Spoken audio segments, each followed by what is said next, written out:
When installing an automatic transfer switch for 600 amp service, there are key considerations regarding grounding and bonding, particularly when the transfer switch is located outside the building, approximately 70 feet away from the main disconnect. Addressing the installation, firstly, a ground rod should be driven at the transfer switch. The rationale behind this requirement stems from the fact that the transfer switch acts as the main point of electrical connection between the utility and the building. According to the National Electrical Code, commonly referred to as the NEC, a ground rod is mandatory at any building or structure where the electrical service enters. Secondly, neutral and ground bonding should occur at the transfer switch. The logic here is that the transfer switch represents the closest point of common connection for the neutral and ground conductors. The NEC mandates that the neutral and ground be bonded at the service entrance, which, in this scenario, is the transfer switch. Now, let's walk through the specific steps involved in this procedure. 1. Drive a ground rod at the transfer switch location. It's important to adhere to the specifications for the ground rod itself. The ground rod must be at least 8 feet in length and constructed from either copper-clad steel or stainless steel. 2. Connect the ground rod to the transfer switch enclosure using a grounding conductor. To ensure safety and compliance, the grounding conductor should be sized appropriately, following the guidelines provided in NEC Table 250.122. 3. Bond the neutral and ground conductors at the transfer switch by means of a bonding jumper. Again, proper sizing is critical, so the bonding jumper must be sized in accordance with NEC Table 250.102. There are also additional considerations that warrant attention. It's imperative to maintain the separation of neutral and ground conductors throughout the electrical system. The only point where they should be bonded is at the transfer switch. Also, the transfer switch must be installed according to the manufacturer's instructions and in compliance with local electrical codes. Understanding the NEC tables mentioned is essential for proper sizing of conductors and bonding jumpers. Let's delve deeper into the specifics of NEC Table 250.122. This table dictates the minimum size of equipment grounding conductors for grounding raceway and equipment. The size of the grounding conductor is based on the rating or setting of the overcurrent protective device in the circuit ahead of the equipment. For instance, if you have a 600 amp service, you would need to refer to the table to find the corresponding minimum size for the grounding conductor. The table provides ampacity ratings and the corresponding copper or aluminum conductor sizes needed to handle that current safely. It's crucial to select the right size to ensure effective grounding in fault current path. Now, let's discuss NEC Table 250.102. This table pertains to the sizing of bonding jumpers. Bonding jumpers are used to connect the neutral conductor to the equipment grounding conductor at the service equipment. The size of the bonding jumper is determined by the size of the service entrance conductors. Again, for a 600 amp service, you would consult the table to find the appropriate bonding jumper size. This table provides guidance based on the size of the ungrounded conductors and specifies the minimum size for both copper and aluminum bonding jumpers. The goal is to provide a low impedance path for fault current, ensuring the quick operation of overcurrent devices like circuit breakers or fuses, thereby minimizing the risk of electrical shock or fire. In addition to understanding these tables, it is helpful to discuss the concept of a solid neutral bus within the automatic transfer switch. A solid neutral bus refers to a neutral conductor that is not switched or interrupted by the transfer switch during normal operation or during a power outage. This means that the neutral connection between the utility and the building's electrical system remains continuous, providing a stable reference point for voltage. This is particularly important for sensitive electronic equipment that requires a stable neutral connection to function properly. The advantage of a solid neutral system is that it minimizes voltage imbalances and reduces the risk of neutral to ground voltage, which can cause equipment malfunction or damage. However, it also requires careful attention to grounding and bonding to ensure that fault currents can flow safely back to the source. Now, to elaborate further on grounding and bonding, let's consider the function of each component. Grounding ensures that all non-current carrying metal parts of the electrical system, such as enclosures and raceways, are connected to earth. This provides a low impedance path for fault current to flow back to the source, tripping the overcurrent protective device and clearing the fault. Without proper grounding, a fault could energize these metal parts, posing a shock hazard to anyone who comes into contact with them. Bonding, on the other hand, connects all the different metal parts of the electrical system together to create an electrically continuous path. This ensures that all metal parts are at the same potential, minimizing the voltage difference between them and reducing the risk of shock. Bonding also helps to reduce electrical noise and interference in sensitive electronic equipment. In the context of an automatic transfer switch, bonding is crucial to ensure that the neutral and ground conductors are properly connected, providing a safe and reliable path for fault current. Let's also consider some common mistakes to avoid when installing an automatic transfer switch. One mistake is to undersize the grounding conductor or bonding jumper. This can compromise the effectiveness of the grounding and bonding system, increasing the risk of electrical shock or fire. Always refer to NEC tables 250.122 and 250.102 to ensure that you are using the correct size conductors. Another mistake is to fail to properly tighten all connections. Loose connections can create high resistance, which can impede the flow of fault current and generate heat, potentially leading to a fire. Use a torque wrench to ensure that all connections are properly tightened to the manufacturer's specifications. A third mistake is to neglect to inspect the grounding electrode system. The ground rod should be driven deep enough to reach moist soil, and the connection to the grounding conductor should be clean and corrosion-free. Inspect the grounding electrode system periodically to ensure that it is in good condition and functioning properly. A fourth mistake is neglecting to label all conductors and components clearly. Proper labeling helps to prevent confusion and makes it easier to troubleshoot the system in the future. Use permanent markers or labels to identify all conductors, terminals, and components. A fifth common mistake involves improper separation of neutral and ground conductors. The NEC requires that the neutral and ground conductors be kept separate throughout the electrical system except at the service entrance. Avoid bonding the neutral and ground conductors at any other point in the system, as this can create a ground loop and increase the risk of electrical noise and interference. In addition to the NEC requirements, it's also essential to follow the manufacturer's instructions for installing the automatic transfer switch. The manufacturer's instructions will provide specific guidance on grounding and bonding, as well as other important installation details. Review the manufacturer's instructions carefully before beginning the installation, and follow them closely throughout the process. It's also important to note that local electrical codes may have additional requirements for grounding and bonding. Check with your local electrical inspector to ensure that you are in compliance with all applicable codes and regulations. Remember that electrical work can be dangerous, and it's always best to consult with a qualified electrician if you are unsure about any aspect of the installation. A qualified electrician will have the knowledge and experience to ensure that the automatic transfer switch is installed safely and in compliance with all applicable codes and regulations. Let's discuss the importance of regular maintenance and inspection of the automatic transfer switch. Over time, connections can loosen, components can corrode, and the grounding electrode system can deteriorate. Regular maintenance and inspection can help to identify and correct these problems before they lead to more serious issues. It is recommended to inspect the automatic transfer switch at least once a year, or more frequently if the switch is located in a harsh environment. During the inspection, check all connections for tightness, look for signs of corrosion, and test the operation of the switch. Also, inspect the grounding electrode system to ensure that it is in good condition.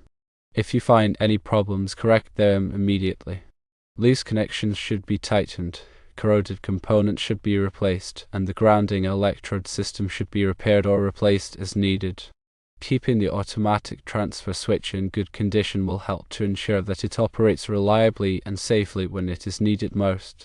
It is also important to understand the different types of automatic transfer switches. There are two main types of automatic transfer switches: open transition and closed transition. An open transition transfer switch interrupts power to the load during the transfer process. This means that there is a brief interruption of power when the switch transfers from the utility source to the generator source, or vice versa. Open transition transfer switches are typically used in applications where a brief interruption of power is not critical, such as lighting and general purpose loads. A closed transition transfer switch, on the other hand, does not interrupt power to the load during the transfer process. This means that the switch momentarily connects both the utility source and the generator source to the load simultaneously. Closed transition transfer switches are typically used in applications where an interruption of power is not acceptable, such as data centers, hospitals, and other critical facilities. The choice between an open transition and a closed transition transfer switch depends on the specific application and the sensitivity of the load to power interruptions. Also, let's talk more about the importance of having a qualified electrician involved in the installation and maintenance of an automatic transfer switch. Electrical work is inherently dangerous, and working with high voltage equipment requires specialized knowledge and skills. A qualified electrician has the training and experience to perform electrical work safely and in compliance with all applicable codes and regulations. When hiring an electrician to install or maintain an automatic transfer switch, it's important to verify their qualifications. Check to see if they are licensed and insured, and ask for references from previous clients. Also, make sure that they have experience working with automatic transfer switches and are familiar with the NEC requirements for grounding and bonding. Hiring a qualified electrician is an investment in the safety and reliability of your electrical system. They can ensure that the automatic transfer switch is installed properly and maintained in good condition, minimizing the risk of electrical shock, fire, and equipment damage. Let's delve into the function of an automatic transfer switch in more detail. An automatic transfer switch is designed to automatically switch a load from a primary power source to a backup power source when the primary source fails. This is typically used in applications where a continuous supply of power is critical, such as hospitals, data centers, and emergency systems. The automatic transfer switch monitors the voltage and frequency of the primary power source. If the voltage or frequency falls outside of a preset range, the switch automatically initiates a transfer to the backup power source. The backup power source is typically a generator, but it could also be another utility feed or an uninterruptible power supply. Once the primary power source is restored, the automatic transfer switch automatically transfers the load back to the primary source. The entire transfer process typically takes only a few seconds, minimizing any interruption of power to the load. Automatic transfer switches are available in a variety of sizes and configurations to meet the needs of different applications. They can be single-phase or three-phase, and they can be rated for different voltages and currents. The choice of automatic transfer switch depends on the specific requirements of the load and the characteristics of the power sources. Lastly, let's consider some additional safety precautions to take when working with electrical equipment. Always disconnect the power before working on any electrical equipment. Use a voltage tester to verify that the power is off before touching any wires or components. Wear appropriate personal protective equipment, such as safety glasses, gloves, and insulated shoes. Never work alone, and always have someone nearby who can assist you in case of an emergency. Be aware of your surroundings and avoid contact with any conductive surfaces. If you are unsure about any aspect of the work, consult with a qualified electrician. By following these safety precautions, you can minimize the risk of electrical shock and other injuries. Now, let's recap the key points of grounding and bonding an automatic transfer switch. Firstly, a ground rod must be driven at the transfer switch location. Secondly, the neutral and ground conductors must be bonded at the transfer switch. Thirdly, the grounding conductor and bonding jumper must be sized according to NEC tables 250.122 and 250.102, respectively. Fourthly, the neutral and ground conductors must be kept separate throughout the electrical system, except at the service entrance. Fifthly, the automatic transfer switch must be installed according to the manufacturer's instructions and in compliance with local electrical codes. By following these guidelines, you can ensure that the automatic transfer switch is grounded and bonded properly, providing a safe and reliable electrical system. Finally, consider surge protection. While grounding and bonding protect against faults, surge protection defends against transient voltage spikes. Installing surge protective devices, commonly called SPD, at the service entrance and potentially at the transfer switch itself can safeguard sensitive electronic equipment from damage caused by lightning strikes or other power surges. Coordinate the SPD selection with the voltage and current requirements of the system and consult with a qualified electrician to ensure proper installation. Implementing surge protection adds an extra layer of defense to the overall electrical system. Furthermore, documentation is key. Maintain detailed records of all grounding and bonding connections, conductor sizes, and inspection results. This documentation serves as a valuable reference for future maintenance, troubleshooting, and inspections. Clearly label all components and connections with permanent markers or labels. A well-documented system facilitates efficient maintenance and ensures compliance with electrical codes. Consider using a digital documentation system to store and manage electrical system information. This allows for easy access and retrieval of data, as well as facilitates collaboration among electricians and maintenance personnel. Digital documentation can also streamline the inspection process and provide a comprehensive record of the electrical system's history. Remember that grounding and bonding are critical components of a safe and reliable electrical system. By understanding the requirements of the NEC and following best practices, you can ensure that the automatic transfer switch is properly grounded and bonded, minimizing the risk of electrical shock, fire, and equipment damage. Always consult with a qualified electrician if you have any questions or concerns about electrical work. They can provide expert guidance and ensure that the work is performed safely and in compliance with all applicable codes and regulations. In addition to the points mentioned above, it is also important to consider the environment in which the automatic transfer switch is installed. If the switch is located in a corrosive environment, such as near the ocean or in an industrial setting, it is important to use corrosion-resistant materials for the grounding and bonding connections. This will help to prevent corrosion from degrading the connections and compromising the effectiveness of the grounding and bonding system. It is also important to protect the grounding and bonding connections from physical damage. If the connections are exposed to traffic or other potential hazards, they should be protected with conduit or other protective measures. This will help to prevent the connections from being damaged and compromising the effectiveness of the grounding and bonding system.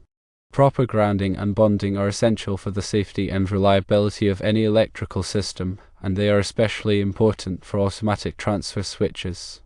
By following the guidelines and recommendations outlined above, you can ensure that the automatic transfer switch is properly grounded and bonded, minimizing the risk of electrical shock, fire, and equipment damage. Lastly, remember that electrical codes and regulations are constantly evolving, so it is important to stay up to date on the latest requirement. Consult with a qualified electrician or electrical inspector to ensure that your electrical system is in compliance with all applicable codes and regulations. This will help to ensure the safety of your electrical system and protect your property and occupants. Always remember to prioritize safety when working with electricity.